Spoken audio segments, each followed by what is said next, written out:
Sommige mensen op de eilanden snappen gewoon helemaal niet waarom Nederland in principe niet bereid is om een miljoenengift te geven. Ze zeggen, we hebben het geld gewoon simpelweg niet.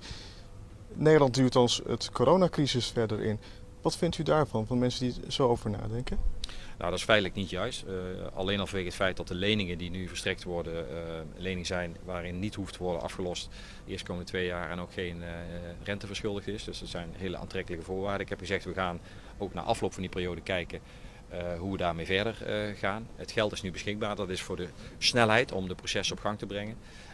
En wij zijn buitengewoon solidair ook met de mensen in de Caribische delen van het Koninkrijk. We hebben die medische hulp toegezegd, er is goede samenwerking. We gaan ook nog kijken of we in humanitaire zin kunnen assisteren. Maar wat hier nu voor ligt en wat vandaag ook voorlag in de Rijksministerraad was begrotingssteun. Van het ene land naar het andere. Nou, en dan is het heel logisch, dat zien we ook in de discussie hier in Europa, dat we natuurlijk wel op het moment dat zoiets aan de orde is, voor de eerste fase gezegd, dat doen we onder deze condities. Voor de tweede fase gaan we natuurlijk wel kijken welke maatregelen horen daaronder te liggen, zodat je bereikt dat de landen de volgende keer in een situatie zitten dat ze niet meer meteen bij de eerste beste tegenwind moeten aankloppen. En dat is een lange weg, dat is niet gemakkelijk, maar er is maar één weg en dat is die weg.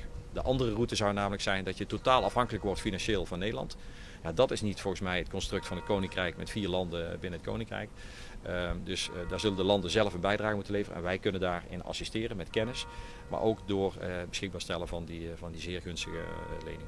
Binnen hoeveel weken verwacht u dan meer uitsluitsel over begrotingssteun? Ja, ik kan het niet exact aangeven. Dat hangt een beetje af van hoe wij verder gaan. Maar die liquiditeitssteun ziet op 6 weken.